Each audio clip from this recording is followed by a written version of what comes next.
Hey nerds, what's up?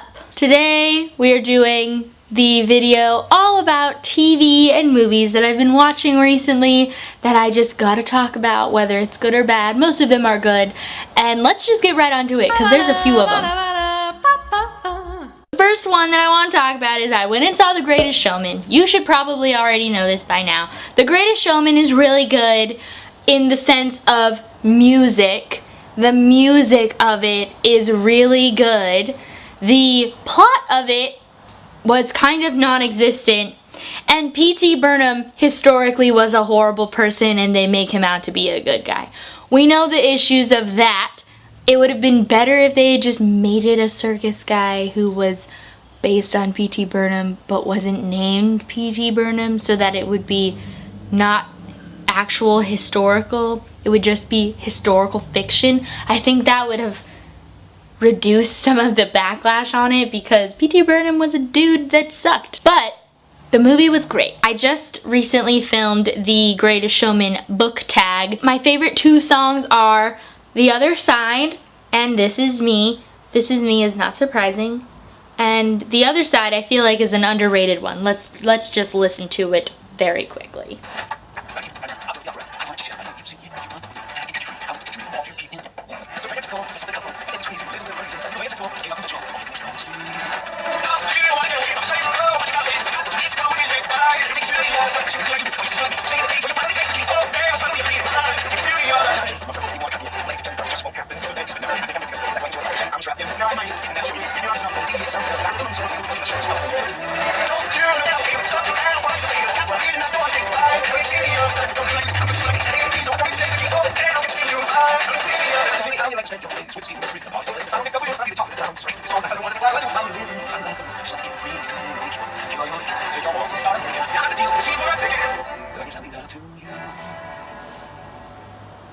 Like, is that not an amazing song? I don't understand. Why is no one talking about it? It's so good. And then This Is Me, of course, almost won an Oscar, and it's phenomenal. And Keala, I don't know how to say her name, sorry. She, amazing. The next thing I watched was Hot Girls Wanted, which is a documentary. You can find it on Netflix if you'd like. And it's all about the porn industry, about the amateur porn industry specifically. And so it follows these girls who are just young and 18 trying to get out of their small town or their hometown or their parents' house or whatever. And they meet some random dude on the internet and he's like, hey, want to make some porn? And they're like, okay, and they're making great money and they're really happy about it, and they're finally like financially stable and free from whoever it is that they're trying to get away from and all this stuff. But then as the documentary goes on, they start to realize like, well, this kind of fucking sucks for the most part. And it just kind of like shows you the problems with amateur porn versus like there is some to be said about, you know, professional porn industry. They're two separate things, and yeah, amateur porn, really fascinating. Some of the scenes that they show are from different types of porn, and some of them were pretty hard to watch. They're like supposed to be like choking and throwing up in certain ways, if you catch the drift. Next one I watched was Unforgettable, which I have to be honest, I read the title and forgot what it was. That is a thriller. It has Katherine Heigl in it and Rosario Dawson, who I love Rosario Dawson. It's about this woman who is the ex-wife of this man who is currently going to be marrying Rosario Dawson. Rosario Dawson has a past, but also there's some crazy shit going down with the ex-wife, and it's a thriller, so it was a pretty easy thriller to figure out. Like, it wasn't a hard plot. But it was still entertaining for the 2 hours that I watched it. I watched it at home, I rented it or whatever, so it's not like I paid full movie price, but I mean, it was decent. We finished watching the entire first season of Outlander, and it was pretty good.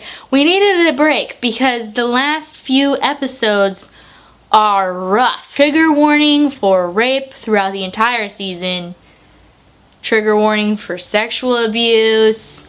All sorts of fucked up shit. Last 2 or 3 episodes are hard to watch. I was regularly looking away during those episodes. But throughout the show, there's also a bunch of scenes with whipping, not like in a like pleasurable sexy way, but in like a you did wrong and so I'm gonna whip you because this is the 1700s. Those are rough to watch too, those scenes. So just like prepare yourself mentally for some tough stuff in the show. But I thought it was good. I thought it was entertaining. It's definitely a romantic love story overall about this woman who is in the 1940s and she gets transported to the 1770s in Ireland, and she's from England, and it's about her surviving in 1770s Ireland as an English woman and also as a woman. Next show we watched the entire season of was Altered Carbon, which was a letdown. The intro is gorgeous. It feels a lot like, if you like the visual effects and aspects of Blade Runner, you're gonna like the visual parts of Altered Carbon. I also liked the idea of what it was doing. I just don't think it was awesomely done. About this futuristic world where they figured out how to basically put the brain in a stack, is what it's called. This size, like kind of hexagonal, and then it's pretty thin, and that goes into your neck, and that's the only thing that is important in keeping you alive. So if your body dies, you could be put into a different body. Like if an accident happens and your body gets hurt and you don't have the money to pay for a new sleeve, then you can be put into a sleeve that's just like on reserve or whatever, but they don't always match your characteristics, your age, your gender, like all of that. It doesn't always match. I don't even remember exactly what the general plot is. Obviously it was so good because I don't even remember the plot. It was interesting, whatever. It was entertaining while we watched it, but there were many times throughout the series where I was just like, that doesn't really make sense. I rewatched the entirety of was 6 full seasons of Private Practice. I loved every minute of it. So Private Practice is a spin-off of Grey's Anatomy. So Grey's Anatomy follows a set of characters in Seattle, Washington that are all surgeons, and Private Practice follows the ex-wife of one of those characters. She got her own spin-off series and she moves to LA, and she, instead of working in a hospital like all the Seattle Grey's Anatomy characters, she works in a private practice, hence the name. She is a fetal surgeon and an OBGYN, and then she works with fertility specialist, a psychologist, a pediatrician, and a general practitioner or a heart surgeon. I don't remember. But anyway, they have this huge practice that are a bunch of different types of medicine. Drama. It's a drama. If you know what Grey's Anatomy is, it's the same exact, like, medicine, but drama. I'm sad that it's not still going on, if I'm being honest. I'm a huge fan of rewatching shows. Are you guys rewatchers and rereaders, or do you guys prefer to just like read or watch once and then keep going? Before I started BookTube, I used to reread books all the time, and now being a booktuber, it's like, oh, I want the new books. I want to experience these new things that everyone's talking about, right? And you're more in tune with like the new stuff coming out. When I was in high school, I read like the same 4 books every year. The next movie that I went and saw in the theater was Black Panther. I was excited. It was so good. It was amazing, just like we were expecting it to be. It was even better than I thought it was gonna be. I thought it was just gonna be like a normal superhero movie, and I mean, to a certain extent it was just a normal super, but like, no, it wasn't. The colors in the scene when they're up on the mountain and they're doing, like, they're dancing and they're all in different colors, and like, it felt very true to African culture in Africa, and that was cool. Coming from an anthropological perspective. The sister and then the woman who is the leader of the like woman warriors, which are based off of the Amazonians, I don't know how to say it, probably Amazonians. I loved every minute of all of the badass females. It didn't feel like the women were being sexualized. It just felt like everyone was really hot.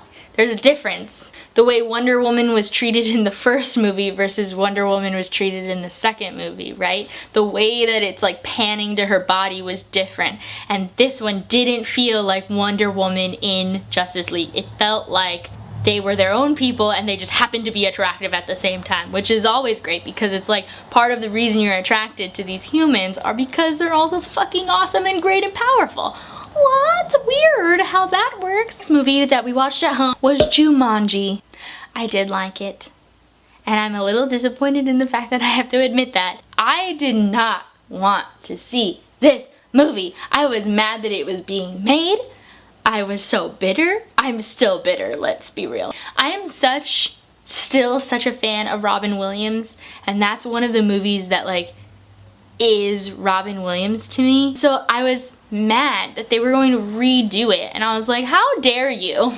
But it did feel like a sequel. It didn't feel like a remake. There was a character is the perfect cameo character, and obviously Robin Williams is dead, so he couldn't do it. The second that character shows up, he's like the first dude that they meet when they get into the game, and then he's the last one that they talk to at the end. If he had been alive, he probably would have been that character, and it was sad. And that's how I feel about Robin Williams, guys.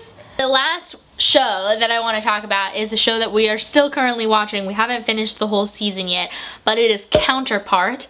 I think it's on Stars or Showtime, and it has that dude, this dude in it. It's a alternate universe plot where there's two different Earths. Sometimes that one actor playing two character thing really bugs me, and I think that I've realized that most of the time it bugs me when there's no reason for it to be the same actor, and also when they're not very good at it. James Franco in that one show, here it is. So when we started watching this and I realized that there were gonna be two of him, I was like,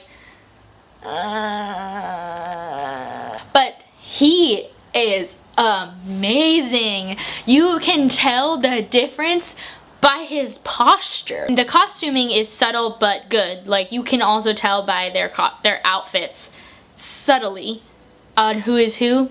But most of the time you can tell by their facial expression. It is bizarre how well he makes these two characters, and I don't understand how he does it, but it's really good. And so I highly recommend spy subterfuge in these alternate universes plot. That's kind of what it's about. I don't want to give anything more away. And those, I think, are most everything that I've been watching and consuming visually. I hope you guys enjoyed this video. Give it a thumbs up if you did. Comment down below your favorite movie and TV show from this, I don't know, 2018 so far, I guess. And I hope you guys will hit that subscribe button if you haven't already, and I'll see you guys next time. Bye! I wish I could tell you all the things